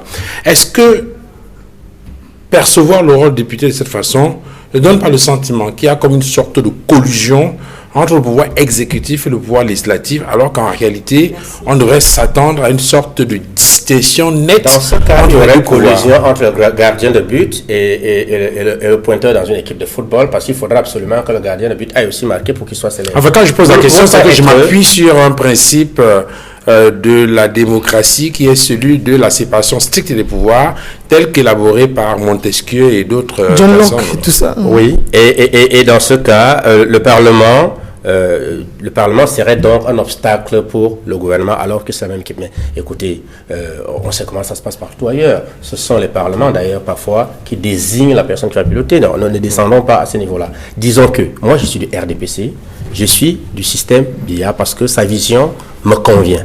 Je crois en sa vision et je pense que à ce propos, je donne mon énergie. Je veux être un maillon dans cette chaîne-là qui permet que ça tourne. Je veux être un grain de sable qui permet de monter un par un, l'un après l'autre, pour pouvoir bâtir l'édifice Cameroun. Bon, il y en a qui veulent le bâtir en 3 mois. Il y en a qui veulent le bâtir en 6 ans. Il y en a qui veulent commencer par leur carrière en étant président de la République. Moi, j'ai dit à chacun sa méthode. C'est un problème de méthode. Okay. La méthode qui est la mienne est que, au-delà de tout, ma vision politique, s'il y en avait une, elle repose sur 2 piliers simples. C'est le droit de rêver, parce que j'estime que chaque jeune Camerounais, et c'est d'ailleurs mon appel aux jeunes Camerounais, mais osons rêver. Nous avons le droit de rêver d'ailleurs. Le président de la République nous interpelle tout le temps sur la question. Osez, essayez, tentez, allez-y. Donc, nous avons le droit de rêver, mais le rêve seul ne suffit pas. Le rêve, ce n'est qu'une vision objective positive, mais doit s'accompagner du devoir de s'engager. Mais cet engagement-là, c'est pas par des caricatures. C'est chacun à sa place à poser grain de sable après grain de sable. Mais alors, partir, construire une maison sans faire la fondation, sans faire le premier étage et couler la 9e dalle. Oui, c'est possible. C'est possible au PCRN. Mais je crois que le SDF est là-dedans depuis pas mal d'années, quand même, depuis quelques décennies déjà. On sent bien que c'est pas facile. Donc, moi, mon engagement personnel, il y a des sujets qui me tiennent à cœur. Je voudrais dire qu'en 2011, j'ai créé une petite association qui s'appelle Action pour la formation et l'emploi au Cameroun. Pourquoi? Parce qu'en 2006, j'ai commencé à travailler comme directeur d'un centre de formation professionnelle dans la ville. Et j'ai vu ô combien ça pouvait être facile pour quelqu'un qui sort de l'université, avec une licence en droit ou en sciences éco, de trouver un travail après avoir fait une formation de déclarant en douane qui peut durer 6 mois ou 9 mois. Toutes les personnes à qui j'ai donné le conseil, avec le niveau universitaire, aucun d'entre eux n'a chômé. La plupart ont commencé le boulot juste pendant leur stage. Parce que ces formations-là, ce que la loi prévoit, c'est que la loi date de 1963. Elle prévoit que ces formations sont réservées à des personnes qui ont le niveau minimum 4e. Mais allez-y voir en 1963, que représentait comme intellectuel quelqu'un qui était niveau 4e. C'est un véritable intellectuel. Mais rendu aujourd'hui, avec ce que le système scolaire est devenu, il faut actualiser un certain nombre de choses. Pour moi, le système éducatif est une priorité centrale. C'est peut-être des formations professionnelles. Je suis enseignant, je l'ai dit au passage. Donc, œuvrer pour est-ce que vous pouvez nous poser qu'est devenu le système éducatif camerounais? Après, vous regrettez ce qui serait devenu. Je n'ai jamais utilisé le mot regret. Okay. J'ai dit avec ce qu'il est devenu. Et qu'est-ce qu'il est devenu? Écoutez, les problèmes qui se posaient au Cameroun en 1960, il y avait combien de Camerounais? Aujourd'hui, il y en a combien? Vous n'avez pas les chiffres? Vous voulez que je vous les donne? Non, nous ne sommes pas là pour ça. Je voulais juste dire que nous avons à mettre en place une véritable adéquation. On a besoin de mettre en place une véritable adéquation entre les demandes des entreprises et les capacités des jeunes qui sortent de notre système éducatif. C'est un problème qui n'est pas typiquement camerounais, aller partout à travers le monde. Le même problème se pose à des degrés différents d'un pays à l'autre. Mais nos pays ne sont pas tous au même niveau de croissance. Je vous pardonne. Maintenant, une autre question. Je suis posé servir la nation. Je vous pardonne de m'avoir perturbé.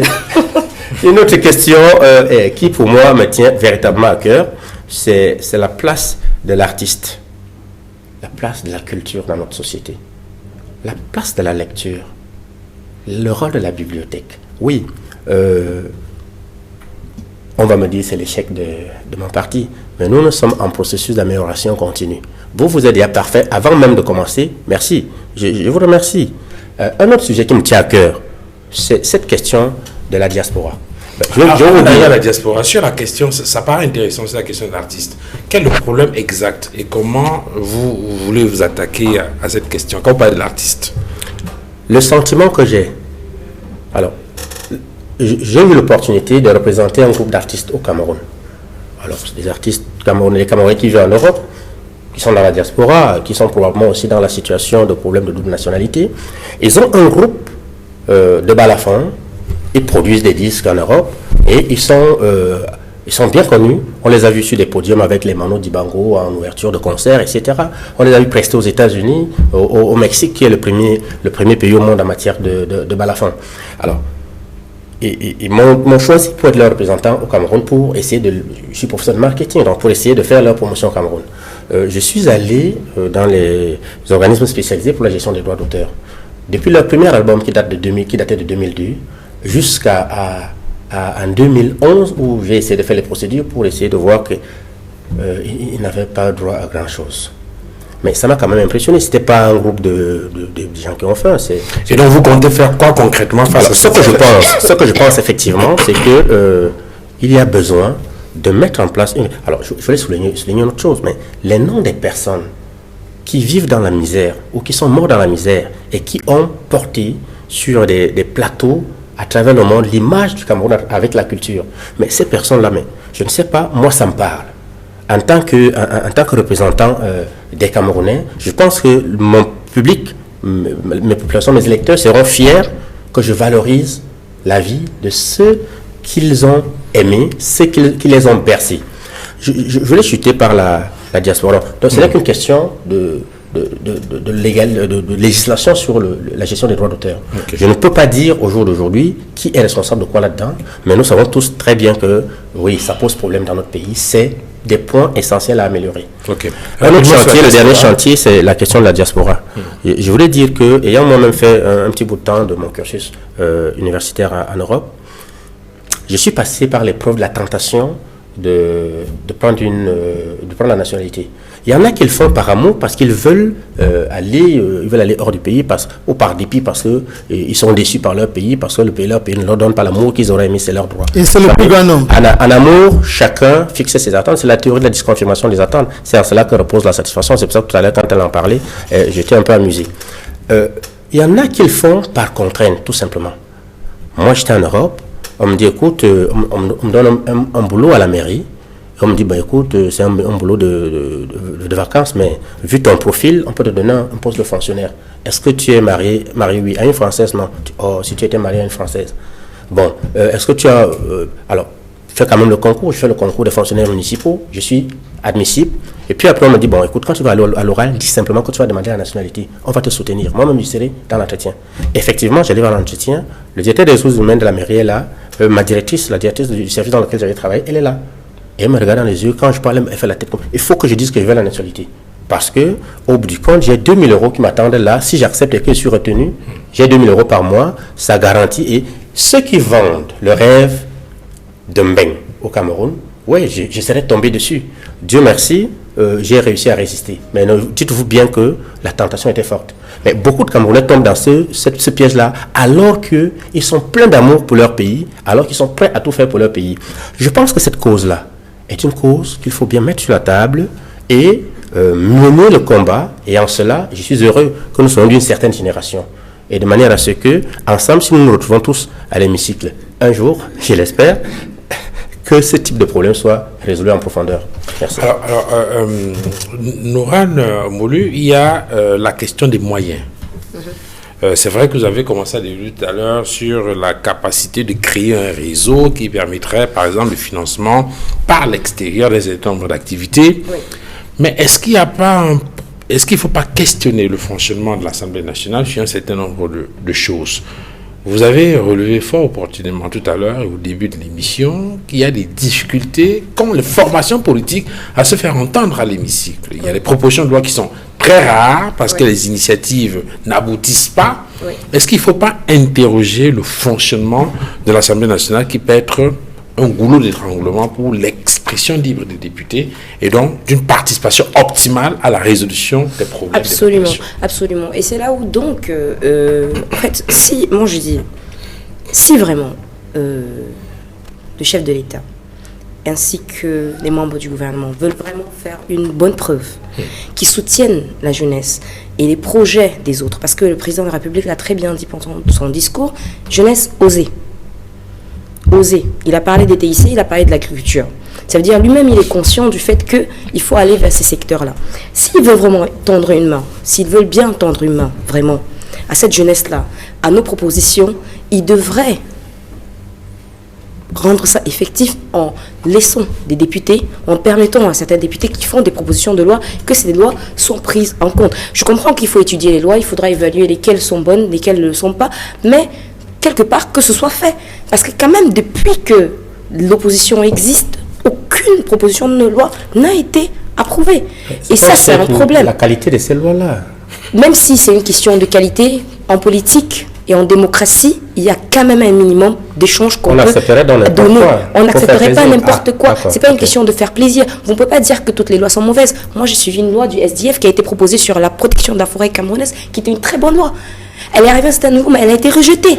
Il y a de bonnes propositions qui sont faites et qui ne sont pas, et qui n'arrivent jamais jusqu'au bout. Je vois votre capacité à mesurer la qualité des lois. Si on veut vraiment que la population camerounaise vraiment soit satisfaite et qu'on sente vraiment qu'il y a un effort fait de ce côté-là, que des propositions de loi de l'opposition passent. Et je vous m'adresse à vous. Vous êtes du RDPC, c'est vous qui avez la majorité. Interrogez sur la qualité de ces lois-là. Les lois ne sont pas... Les lois ne sont pas toutes mauvaises. Déjà, nous-mêmes, on viendra. On va venir avec des lois qu'on va proposer. Et je suis sûre que les lois... Ne vous inquiétez pas, on va venir avec des lois. Alors, Nourane Moulou Hassana, est-ce que vous n'avez pas des appréhensions? Est-ce que vous n'avez pas peur de vous retrouver demain dans la situation du SDF qui a obtenu quelques sièges au Parlement, mais qui, dans ce Parlement-là, a du mal à se faire entendre et qui finalement est presque étouffé? Est-ce que vous ne risquez pas de vous retrouver dans cette même situation demain, dans cette nouvelle législature-là? Vu la machine... Vu la machine, quand elle décide de se mettre en marche, elle se met en marche. Mais même si cela arrivait, je vous ai dit que nous sommes un nouveau genre de députés. Nous ne sommes pas des députés qui vont simplement se contenter de s'atteler juste à leur tâche quotidienne et de se dire, ok, on a fait des propositions de loi. Vous avez des voies de contournement. Non, on va avoir des voies de contournement. C'est ce qu'on veut faire. On veut quelque part, dans une certaine mesure, forcer la main, carrément. Donc, on a... quand même avec nous les médias, on a les réseaux sociaux, ce qui n'existait peut-être pas vraiment et de manière assez forte à l'époque, par exemple, où les autres partis d'opposition étaient vraiment dans la danse et tout. Mais on a ces voies de contournement et on a aussi cette possibilité ou cette facilité avec l'extérieur de pouvoir faire venir, parce que l'extérieur est très intéressant en ce qui concerne l'Afrique. Pour eux, l'Afrique, c'est une terre vierge, c'est une terre d'opportunités, de plein de choses. Donc, ce serait possible de pouvoir contourner pour parvenir d'une manière ou d'une autre à nos fins. Et c'est même d'ailleurs pour ça qu'on veut forcément avoir cette position de député-là. Parce qu'un député, quand même, bénéficie de pas mal de choses qui lui permettent d'agir dans une certaine mesure. Et c'est cet accès-là, ce petit pouvoir-là qui vient, qu'on veut. Cet accès aussi à l'information.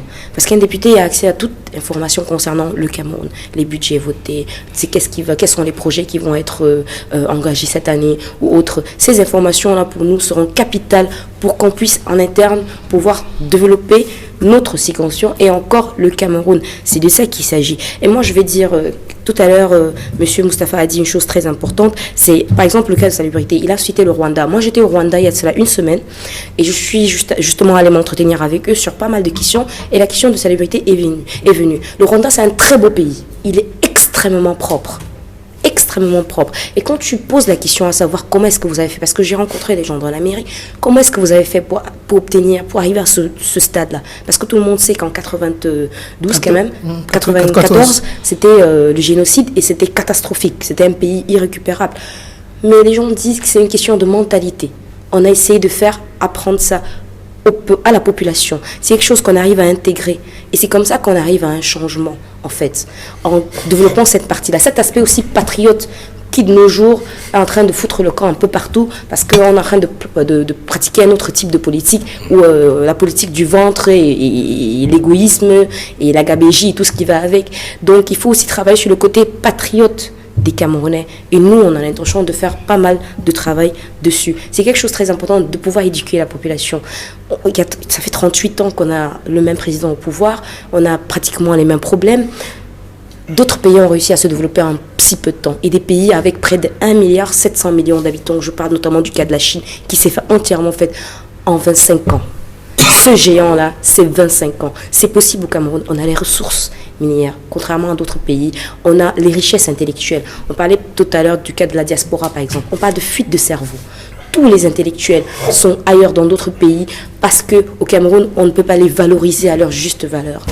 Alors, pour rester sur la question des moyens, mais sous un autre angle, Maître Moustapha a semblé vous reprendre tout à l'heure en indiquant qu'il y a dans les développements que vous faites et l'argumentaire que vous développez, il pourrait transparaître une sorte de confusion entre le rôle du député et les actions qui sont exclusivement du ressort de l'exécutif. Est-ce que vous percevez cette incompréhension? Oui, je perçois très bien en fait ce qu'il veut par là dire, mais on dit ceci, comme je vous ai dit tantôt, c'est vrai, nous voulons être un nouveau type de député qui ne reste pas seulement dans sa petite, dans son petit cercle là, à ne faire que ce qui est sur qui attend forcément pour l'exécutif. Et il faut tenir compte de la séparation des pouvoirs. Donc, c'est un peu sur ça qu'on veut surfer. C'est vraiment sur ça qu'on veut surfer. Et peut-être avec ça, d'autres députés aussi vont nous suivre, que ce soit du parti au pouvoir ou bien de l'opposition, on ne sait jamais. À la bas, on peut s'entendre. Abattre le Cameroun avec les salaires. Alors Maître Moustapha Ouana... Abattre le Cameroun avec les salaires. Vous êtes sérieux quand vous dites une chose pareille sur un plateau télé? Et pourtant, c'est votre proposition. Bâtir le Cameroun avec votre salaire. Ça n'a jamais été ma proposition. Apparemment, vous ne m'écoutiez pas bien. C'est dommage pour un professeur en marketing. Vous ne m'écoutez pas, vous ne percevez pas la profondeur de mes propos. Avec les 8 millions, des micro-projets, plus votre salaire des députés, ça c'est ce qu'on va donner concrètement. Bon, ça c'est ce qui est concret. Mais on a parlé de faire venir des investisseurs au Cameroun qui viendront et qui vont vraiment apporter pas mal d'emplois avec eux. Vous n'écoutez ce que vous voulez entendre. Et c'est ce que généralement le parti au pouvoir fait. Vous ne écoutez que ce que vous voulez entendre. Et c'est bien dommage que vous ne soyez pas en train de voir dans la même direction que nous. Bien sûr, j'ai mon chrono en même, ne vous inquiétez pas. Alors, je vous donne la parole tout de suite. Et la question que je vous pose, c'est sur les moyens qui vont être les vôtres pour cette nouvelle législature. Vous avez été au Parlement depuis pas mal d'années. Vous avez essayé, autant que faire se peut, de faire entendre votre voix. Mais on a le sentiment que vous avez toujours été étouffé en raison peut-être de votre nombre très faible de députés à l'Assemblée nationale. Comment allez-vous vous organiser pour que demain, vous puissiez être plus efficient en tant que député, ou bien vous continuez, ou bien vous allez rester dans la continuité, votre petit nombre de députés vous permettre de continuer à, pardonnez-moi l'expression, je vais emprunter à quelqu'un, tambouriner à l'Assemblée nationale sans que cela puisse avoir un impact réel sur le vécu des populations. Oui, donc, voyez-vous, je voudrais revenir absolument sur le fait qu'il ne faille pas se perdre dans les confusions entre le rôle qui est celui de l'exécutif et du législatif, parce que la séparation de pouvoir au sein d'un État a bel et bien un sens, et il ne faudrait pas qu'il soit dévoyé ici, là, ce soir. C'est important de le noter. Maintenant, il faut le dire, nous espérons, certes, j'ai entendu certaines personnes faire de la désinformation en laissant entendre que le RDPC avait déjà 134 députés, ce qui n'est pas vrai. Il y a 34 députés que le RDPC a déjà sans compétir. Ça, c'est une vérité. Sur ce plateau? Non, je ne dis pas sur ce plateau. Je dis que les gens font de la désinformation. Je n'ai pas dit que c'est vous. Donc, il y a encore 146 sièges de députés qui sont en compétition. Et je pense qu'il appartient au peuple camerounais de prendre ses responsabilités. Et nous espérons que le peuple camerounais prendra ses responsabilités et qu'il donnera la possibilité à l'opposition de faire entendre sa voix au plus haut point. Mais il faut également noter que le Parlement peut être le lieu où les grandes questions vont pouvoir partir pour irradier le reste de la société. Parce que je fais partie de cette catégorie de Camerounais qui pensent qu'il faut y mettre absolument les mains dans le cambouis. Il faut mettre les mains dans le cambouis. Donc si habité par la légitimité populaire qui nous sera conférée, nous soulevons des questions orales, des questions écrites ou sollicitons des commissions parlementaires, par exemple, qui ne sont pas mises sur pied. Il y a des possibilités aujourd'hui, l'a dit Madame Fautine tout à l'heure, de pouvoir, à travers les réseaux sociaux, à travers la rue également, obtenir ce qu'on n'arrive pas à obtenir au Parlement. Mais parce qu'il faut partir d'un endroit, il faut avoir de la légitimité populaire. Je discutais encore avec un parlementaire qui me laissait entendre que lorsque vous allez même à l'international, lorsque vous présentez avec la casquette de député, ce n'est pas la même chose que les citoyens lambda. Vous bénéficiez absolument de la légitimité populaire, donc vous en avez besoin. Donc il faut dire que les combats que nous menons déjà depuis un certain nombre d'années, si nous sommes adoubés par la fonction parlementaire, nous serons encore plus légitimes à les mener. Et si par extraordinaire, nous ne parvenons pas à obtenir, à nous faire entendre, il y a les comptes rendus parlementaires que nous allons faire à nos populations. À travers les comptes rendus parlementaires que nous faisons à nos populations, nous les interpellons, nous attirons leur attention sur la nécessité pour le peuple camerounais d'avoir à prendre son destin en main. Parce qu'en réalité, ce qui se discute ici, c'est que les Camerounais doivent pouvoir décider de ce qu'ils veulent faire de leur pays. Je sais que cela peut retourner une partie de l'électorat contre moi, mais il faut que je le dise. Les Camerounais doivent pouvoir souhaiter le changement et être acteurs du changement en question. Malheureusement, nous sommes dans une espèce de passivité soporifique qui fait qu'on on reste cloîtré chez soi et on espère que la révolution va se faire par les autres et qu'on va tirer simplement le marron du feu. Donc ce que nous souhaitons, c'est que les populations camerounaises puissent être conscientisées davantage par nous. Et si nous sommes donc investis du mandat parlementaire, nous aurons toute la légitimité qu'il faut pour pouvoir élever davantage les consciences pour que notre pays avance dans le sens qui s'inscrive dans la postérité et que le développement soit véritablement un projet national. Parce qu'il faut le dire, on a le sentiment lorsqu'on regarde la manière avec laquelle fonctionne le RDPC que le sous-développement est un projet de gouvernement au sein du RDPC. Et c'est contre cela que nous voulons nous battre et nous espérons qu'en étant adoubés par nos populations, nous défendrons leurs intérêts au plus haut point. Et je sais que demain, nous aurons la confiance des populations de Vouri-Est. Et aujourd'hui, nous avons des informations. Le RDPC n'a jamais gagné à Vouri-Est. Et nous allons nous battre cette fois-ci avec toutes les formations de l'opposition pour barrer la fraude, parce que c'est la fraude qui est le seul élément sur lequel ils s'appuient. Et cette fois-ci, c'est la seule machine qu'ils ont. Et donc, rassurez-vous, nous sommes en rang serré. Vouri-Est va appartenir entièrement à l'opposition. On va sortir de l'émission. Il reste 45 secondes pour Maître Moustapha Ngouana, 52 secondes pour vous, Dr Anaba, et 1 minute, 1 seconde pour vous, Nouran Moulou Hassana. Vous avez la parole pour le mot de fin. Vous regardez cette caméra, Dr Anaba, Valérie, et vous vous adressez aux populations de Vouri-Est dont vous sollicitez les suffrages pour le 9 février prochain. En m'adressant à mes concitoyens qui vivent avec moi à Douala 3 où je vis, où j'habite, et à Douala 5 où je travaille, je voudrais tout simplement dire que voter le RDPC, c'est choisir de bâtir ce pays méthodiquement. Voter le RDPC pendant cette élection législative et municipale, c'est faire un choix fort de construire le pays dans l'assurance, parce que, dit-on, qui va lentement, va sûrement. La précipitation n'est pas toujours la bonne méthode. Voter le RDPC également, tout le monde connaît l'attachement que notre président a pour la paix. C'est donc voter pour un pays dans la paix. Voter le RDPC, enfin, c'est choisir l'implémentation de la démocratie locale qui a été déclenchée, qui a reçu un coup de fouet tout au long de ces derniers mois à la suite du grand dialogue national. Et voilà. Donc, disons que, de façon globale, je me présente à vous en disant que notre pays a besoin des hommes d'expérience associés à une jeunesse fervente. Nous sommes une équipe de 8 personnes aux législatives, parmi lesquelles nous avons 3 anciens qui nous tiennent la main et 5 jeunes qui sont à l'entraînement et pour certains déjà à l'œuvre. Chers Camerounais, chères Camerounaises de Vouri-Est, nous allons travailler avec vous main dans la main pour bâtir notre pays dans la paix. Je vous remercie. Alors, Nouran Moulou Hassana, vous regardez cette caméra-là et vous adressez aux populations de Tergal, Madagascar, Makepe, Bonamoussadi, Bilongué, entre autres.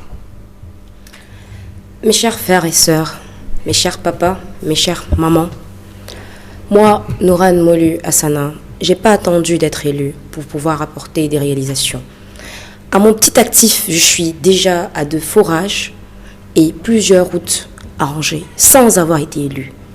Si jamais demain, moi et ma liste, nous sommes élus comme députés, on vous servira vraiment avec tout notre cœur et toute la volonté de la terre. Votez pour une jeunesse qui est avide de prendre les choses en main, pour un changement, pour un renouveau, pour une alternance. Parce que nous avons des preuves à apporter, nous avons des choses à dire et on a besoin d'une voix pour nous exprimer. Il n'est possible pour nous de nous exprimer que par la voix du vote. Ça veut dire voter le parti PCRN sur sa liste, aussi bien pour les municipales que pour législatives. Parce qu'avec nous, vous avez du concret. Vous n'avez pas des rêves, des illusions qui ne viendront jamais et des rendez-vous qui sont donnés au bout de 5 ans. Vous avez du concret, vous avez du vrai, vous avez des projets qui touchent votre relation, votre vie. Nous descendons sur le terrain, vous nous voyez tous les jours, vous voyez comment nous sommes proches de vous. On fait du porte-à-porte, on n'envoie pas des lieutenants sur le terrain pour défendre nos projets. Nous le faisons nous-mêmes et au quotidien. Votez, faites un vote valable. Le 9 février, c'est votre destin en main que vous prenez. On est fatigué des promesses, on est fatigué des choses qui ne viennent jamais. Votez pour un changement, votez pour vous-même, pour votre avenir. Papa, maman, votez pour vos enfants parce que vous êtes fatigués de travailler, qu'il est temps que nous, les jeunes, on prenne la relève. On ne demande pas à vous remplacer complètement. On demande qu'on nous montre la route, qu'on nous tient la main pour la relève, pour une meilleure relève, pour un gouvernement demain qui sera relié par nous. Ne dit-on pas que nous sommes le fer de lance de la nation? Ce futur-là, quel futur quand on ne donne pas l'opportunité d'être là où ça se décide? Nous avons besoin de cette place-là pour écouter comment ça se passe en haut et venir vous rapporter en bas, pour vous dire les réalités concrètes de ce pays, pour vous dire comment les choses doivent fonctionner et d'être capable d'apporter cette aide ou alors les solutions nécessaires pour que les choses marchent dans le bon sens. Le PCRN, c'est le bulletin que vous devez mettre dans l'urne le 9 février. Ne réfléchissez pas, n'hésitez pas, faites le bon choix. Merci Nouran Moulou Hassana. Maître Moustapha Ngwana, vous regardez cette caméra-là et vous adressez aux populations de Makepe, Bepanda et j'ai failli dire Nilon, Souboum, village non glacé entre autres. Population de Vouri-Est. Nous vivons ensemble main dans la main depuis plus d'une vingtaine d'années. Je connais vos problèmes sont les miens. Ça fait des années déjà que je prends votre défense et la défense des populations camerounaises. Il m'arrive très souvent de prendre des dossiers pro bono, des dossiers dans lesquels je vous défends très souvent sans bourse délier, parce que je connais les difficultés qui sont les vôtres. Nous avons le malheur de vivre dans une des zones qui soit les plus précaires du département du Vouri. Je vous ai plusieurs fois tendu la main et je n'entends pas m'arrêter en si bon chemin. Je souhaite que le 9 février, que votre frère, votre fils, votre ami, qui vit avec vous au quotidien, qui partage vos souffrances, puisse avoir la légitimité nécessaire pour vous défendre davantage. Soyez rassurés. Je suis un homme de conviction et vous m'avez très souvent entendu défendre les intérêts qui sont les nôtres. Je le fais toujours avec des trémolos dans la voix parce que je parle avec le cœur. Je suis formé à la politique depuis l'université et je n'y suis pas par opportunisme. Je suis parce que je crois que nous pouvons transformer notre quotidien à tous, que nous pouvons rêver d'un Cameroun meilleur et que ce Cameroun meilleur-là, nous pouvons le mettre sur pied. Et que pour ce faire, il faut qu'il y ait renouvellement du personnel politique. Il faut qu'il y ait des jeunes courageux, ambitieux, qui ont également une certaine expérience du milieu politique.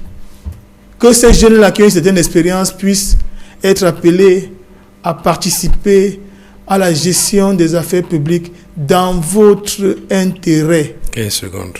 Que vous me donniez la possibilité au soir du 9 février, lorsque vous l'aurez fait, je puis vous garantir que vous ne regretterez jamais le choix que vous aurez porté sur ma personne, parce que je serai toujours à vos côtés et je le suis déjà au quotidien, et cela ne s'estompera pas au soir du 9 février. Merci. Je vous remercie. Merci à vous, Maître Moustapha Ngwana, d'être venu sur ce plateau. Vous êtes candidat SDF pour les législatives à Vouri-Est. Infiniment merci d'être venu. Merci également à vous d'être venu, Dr Anaba Valérie. Vous êtes candidat RDPC pour Vouri-Est pour les législatives du 9 février prochain. Merci également à vous, Nourane Molou Hassana. Vous êtes candidate PCRN, tête de liste de cette formation politique pour les législatives à Vouri-Est pour le 9 février prochain.